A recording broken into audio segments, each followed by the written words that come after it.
is not registered as a voter in accordance with Article 59 of the Constitution, no person shall be qualified to vote if that person is not registered as a voter.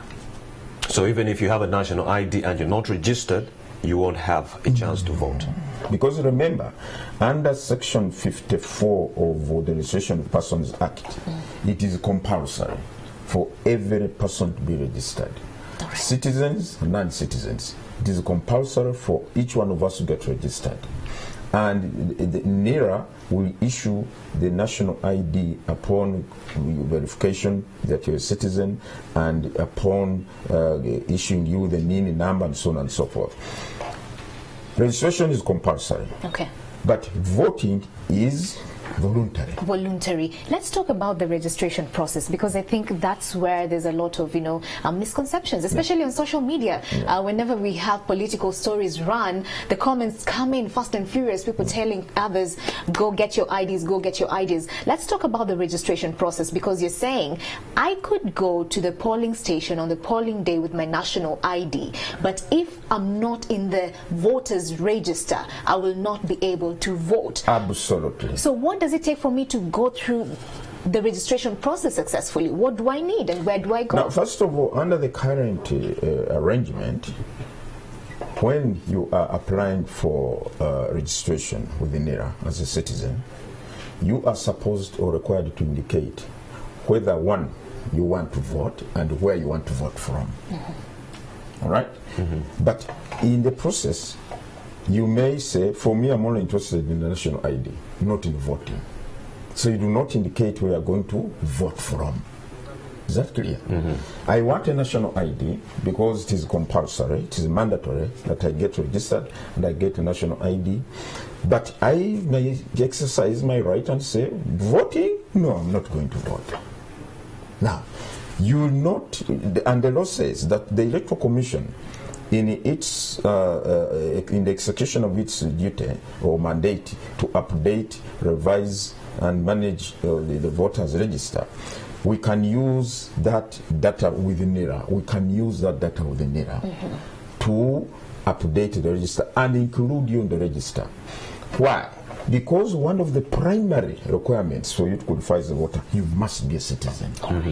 There is already a government agency that determines who is a citizen and who is not. That is NERA. You get me? Now, for us, what we're interested in, therefore, in the NERA data is, one, is this person a citizen? And once you are captured on the National Identification Register, which is managed by NERA, then you are a citizen. Secondly, is the person of 18 years or above. Understood. Now, you recently passed plans to redemarcate polling areas. What will they solve? Well, first of all, what makes demarcation and reorganization necessary? Constant changes. You remember in 2016, we had a total of 28,000 polling stations across the country. Now, in 2021, it is projected we shall have 35,000 polling stations. Why? One, because of the increase in the number of voters. In 2016, the total number of voters were about 15.5 million. In 2021, we project to have about 19 point something million.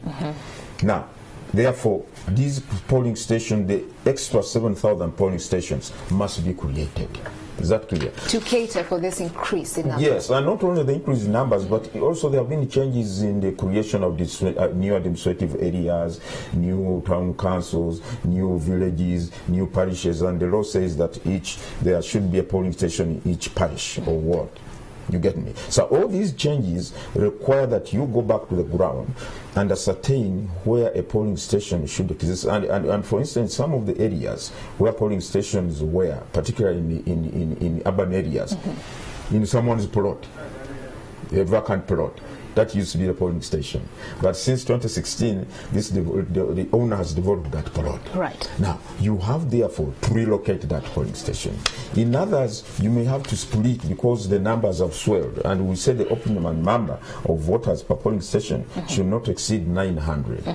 900 voters. If the voters have come beyond that figure, then we may have to split it. And some of the polling stations may have to be merged because they have less than 900 voters and they are in close proximity. So all these are issues that we take into consideration. You know, it's critical that you've gone down to the details of why we have to, you know, reorganize and make sure that we have clear-cut polling stations. Yes. Because a majority of Ugandans have been asking, this then mean that you're going to have more members of parliament, more LC5 chairpersons, and all these other, you know, leaders that come with regards to that expansion that we're talking about. Absolutely, because remember, we have since 2016 have new municipalities, and under the law, each municipality is supposed to have a representative in parliament. We have had new districts created, and under the law, each district is supposed to have a woman member of parliament. We have had new town councils, and therefore you must have the chairperson of the town council elected. We have had new sub-counties. So there have been so many creations, and therefore that has also created a surge in the number of electoral positions. And I think our projection is that there are about 1.5 million electoral positions. Wow. It looks like a very hectic exercise. Yes. Now, what is going to be the budget? The budget for this reorganization exercise, yes. It's about 10 billion shillings. Because remember, it is covering the entire country. And let me tell you, it is ground-based. Our people have to get to the ground, and it is consultative. For example, if we come to your area, yes, all right, and we say, look, this polling station used to be here, but now there is a bar. And you know the law says we should not have polling stations near bars, near markets, and so on and so forth. So what do we do?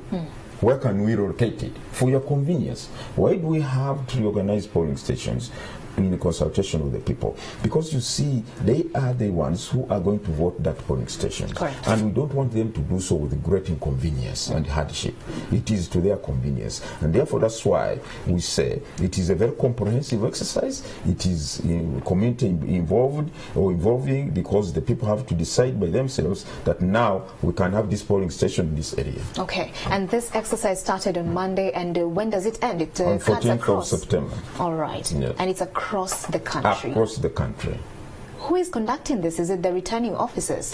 Well, the returning officers are the main actors, but remember, it is only one or two per district, a returning officer and an assistant returning officer. But we have what we call sub-county supervisors, parish supervisors, whom we recruited recently, and these are the people whom we shall be working with, supervised and managed by the returning officers. Okay, let's look at the Supreme Court. It directed the Electoral Commission to expedite a set of reforms. Have you implemented this? No, they did not direct the Electoral Commission. They directed the executive or government to expedite electoral reforms, because it's not the duty of the Electoral Commission to make laws. It is not the duty. It is the duty of the executive to initiate and Parliament to debate the laws and pass them. But for us, no, it's not us really. But so we have also made our proposals, which we think are very pertinent to the conduct of smooth elections. Let me ask you this. With regards to the electoral reforms, and you're saying that, hey, Parliament will debate it once it's passed, yours is to execute and implement. Absolutely. What do you have to say? And I'm sure you will say this is political and you're trying to stay clean and stuff like that. There was this recommendation that there will be no cameras at polling stations.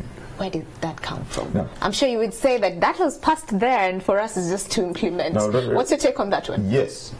Now, remember, the citizens' right to vote is sacrosanct. 2, it is by secret ballot. The election is by secret ballot. In other words, this secrecy must be safeguarded. And that's why we say, cameras are not allowed at a polling station. You are not supposed to train your camera at a voter when he is at that spot or booth, in quotes, because it's a basic, where he or she is casting her vote.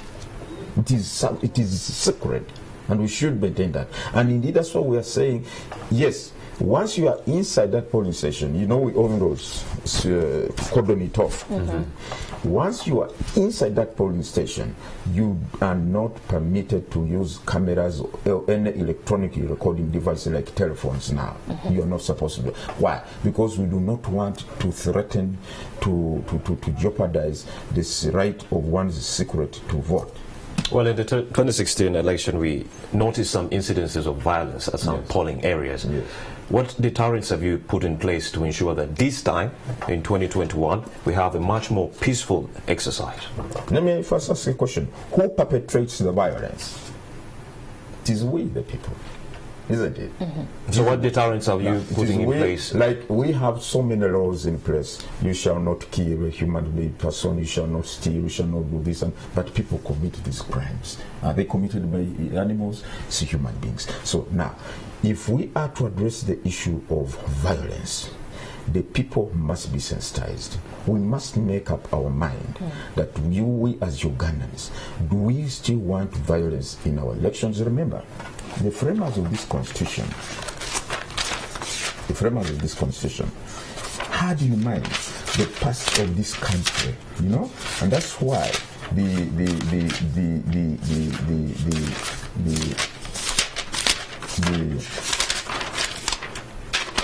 preamble to the constitution says, we the people of Uganda, recalling our history which has been characterized by political and constitutional instability. That is the first opening statement to this constitution. That we recalling our history which has been characterized by political and constitutional instability. Therefore, that's why they said, let us have regular, free and fair elections.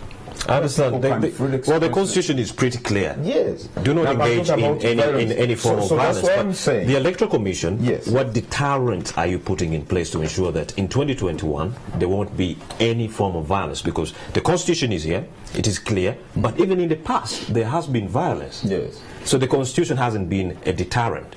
Well, as Electoral Commission, yes, what steps are you taking? As Electoral Commission, one, we are having stakeholder engagements with all people across the divides, yes, from the lowest to the highest, and we are saying, please, we have launched a campaign against violence in our electoral processes. We are appealing to every Ugandan that please let us desist from any acts of violence.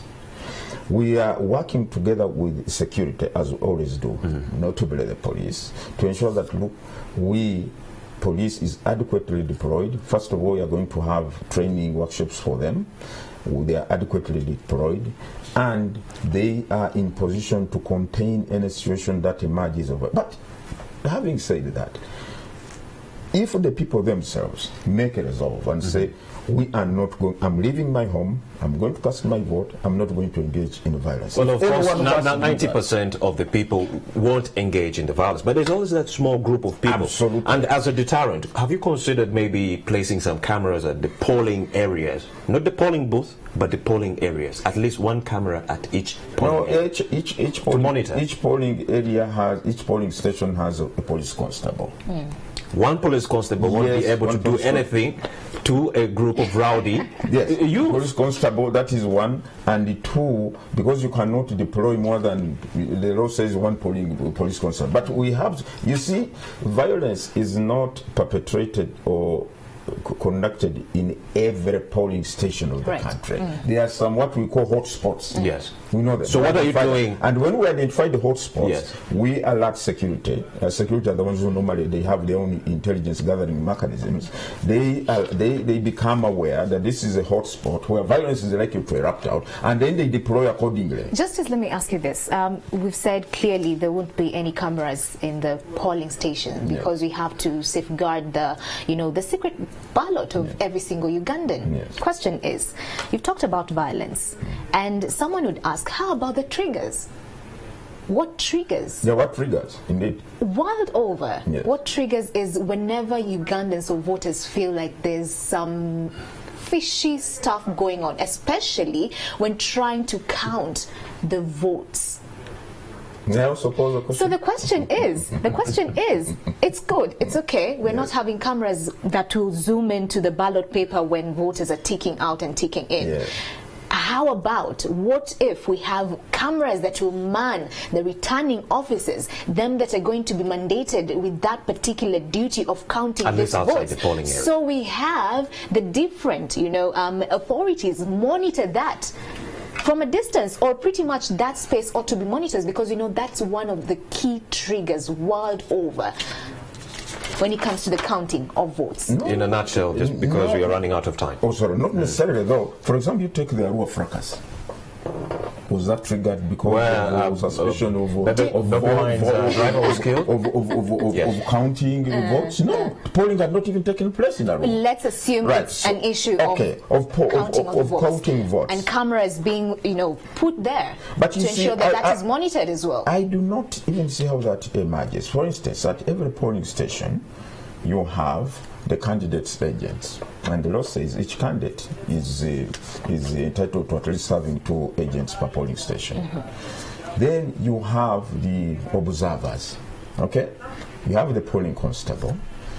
Counting takes place in broad daylight. I have witnessed some of Sometimes counting goes on into the wee hours. Well, it depends. We have seen those incidences in depends on the previous circumstances. Yes. But for us, we are saying, in general, counting is supposed to take place in broad daylight. All right, but and it is supposed to be done in a very transparent manner. I have seen people.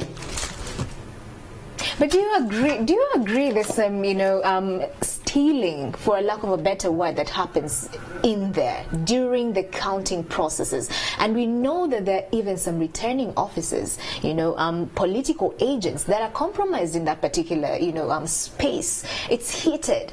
It determines who is going to sit in that particular office. Do you think, with all that in mind, it's human nature, it's very easy to be compromised. Do you think, with that in mind, it will be prudent for us to have at least monitoring cameras in that space where counting of these votes will be held?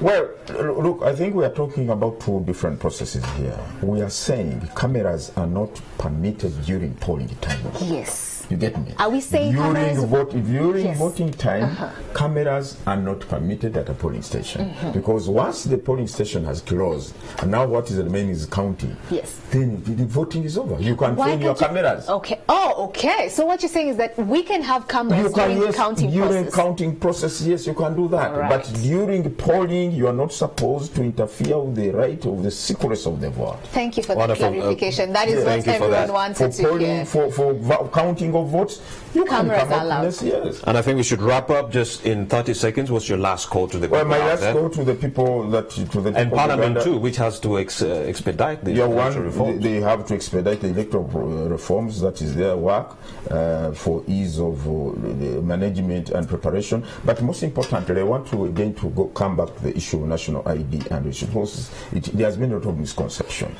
Please, it is your duty to get registered as a citizen and get your national ID. But remember that you can only vote if you are on the National Voters Register. Now, the national ID identifies you as a citizen, but are you on the National Voters Register? That's the most critical thing. Well, thank you for demystifying these rumors and giving us a clearer picture. Thank you, Mr. Justice Biamakama, for coming. Thank you. Thank you. We'll now take a very short break. We'll be right back with more exhilarating information. Keep it morning at NTV.